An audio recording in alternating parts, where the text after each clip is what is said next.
네, 아디다스 최상급 라인 중에서 코파 퓨어가 가장 먼저 정식 발매됐는데요. 코파의 리디파인 터치 문구가 무색할 만큼 갑자기 소가죽으로 소재를 변경하고 아웃솔도 재활용해서 마치 좀 쉬어가는 모델처럼 출시한 느낌이 없지 않아 있는데, 여기에 더해서 문제는 가격이었습니다.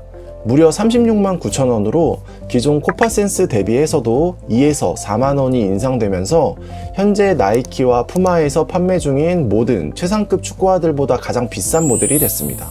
그래서 발매 전으로 좀 이슈가 있었는데, 우선 1편에서는 이런 부분들은 잠시 논외로 하고 코파 퓨어의 가장 중요한 포인트, 착화감이 달라졌는지 부분이랑 2편에서는 이 플러스 등급 자체가 축구화 시장에서 갖는 의미에 대해서 생각해본 부분들까지 해서 코파 퓨어 리뷰를 정리해 보겠습니다.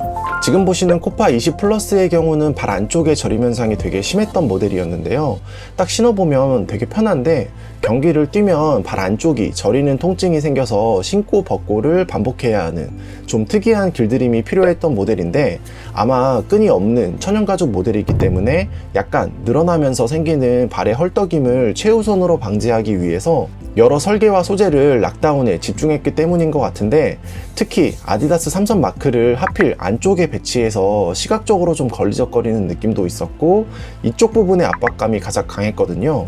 근데 20.1은 삼선 마크가 바깥쪽에 있고 끈이 있는 모델이라 발저림 현상은 없었고, 코파센스 플러스는 삼선 마크 자체가 없기는 했지만 이전 영상에서 리뷰했듯이 되게 무거웠고 발의 압박감은 여전했었습니다.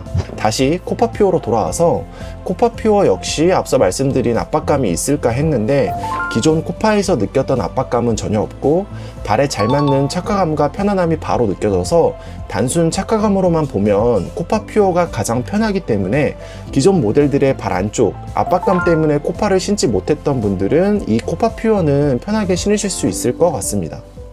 여기에 더해서 최상급 축구화 중에서 아웃솔을 재활용했던 게 있었나 싶을 정도로 아디다스는 요즘 한정판에 아웃솔을 재활용하고 있는데, 코파 역시 네메시스의 2017년도 아웃솔을 재활용하면서 무게를 40g이나 감량했지만 아웃솔의 재활용 소재를 사용한 건지 표면 자체가 좀 거친 부분이 있어서 고급스러운 느낌은 전혀 없는 저렴한 플라스틱의 느낌이 좀 강하고, 특히 아웃솔 자체의 무게를 감량했다라기보다는 전작보다 무게가 40g 정도 가벼워지면서 무게가 꽤나 가벼운 레뷸라컵과 큰 차이가 없고, 최근 출시한 팬텀 GX와 무게가 비슷하게 나왔기 때문에 가벼운 레이스리스 천연가죽 축구화로서의 선택지가 하나 더 생긴 부분이 코파의 장점인 것 같습니다.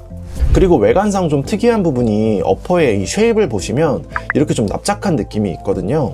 특히나 앞부분이 시각적으로만 봐도 낮게 되어 있는데 신어보면 답답하거나 불편한 부분은 전혀 없기는 하지만, 이 어퍼의 퀼팅 처리된 쿠션감이 그리 뛰어나지 않고 레뷸라컵과 비교해보면 기능성이 있을까 싶을 정도고, 혹여나 기능성이 있다고 해도 보시는 것처럼 공과의 접촉면 자체가 되게 적은 편이거든요.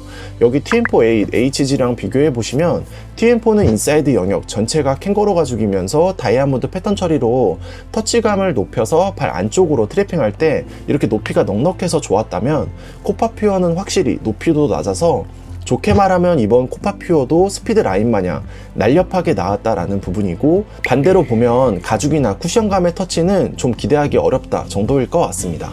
그리고 뭐 크게 중요한 건 아니지만 보통 가죽에 돈 좀 썼다고 하면 어퍼 전체를 풀랭스 천연가죽을 사용하는데, 여기 보시면 레전드4 엘리트는 어퍼 전체가 최고급 알제리 캥거루 가죽이거든요. 근데 퓨어는 정확히 구분은 어렵게 되어 있지만 발 앞부분 한 60% 정도만 사용한 것 같아서, 이왕 소가죽을 사용했으면 어퍼 전체를 가죽으로 구성하는 만듦새 자체를 아디다스의 기술력으로 고도화해서 좀 더 부드러운 터치감을 구현해줬으면 어땠을까라는 아쉬움은 조금 있습니다. 근데 모든 걸 다 떠나서 최근 출시하는 축구화 중에 끈이 없는 레이스리스의 인조 가죽이 아닌 천연 가죽으로는 메두사 3 엘리트 외로 신을 만한 축구화 자체가 아예 없기 때문에, 메두사 3 엘리트에 너무 가볍고 소재의 밀도나 두께, 구성 자체가 좀 아쉬웠던 분들에게는 코파 퓨어 플러스 같은 축구화를 출시해준 것만으로도 충분히 구매할 가치는 있다고 생각합니다. 가격만 빼고요. 그래서 다음 영상에서는 이 코파 퓨어 플러스 등급의 축구화를 계속 생산해주고 있는 아디다스의 상품성에 대해 살펴보는 영상으로 또 다시 뵙겠습니다. 이번에도 긴 영상 시청해주셔서 감사합니다.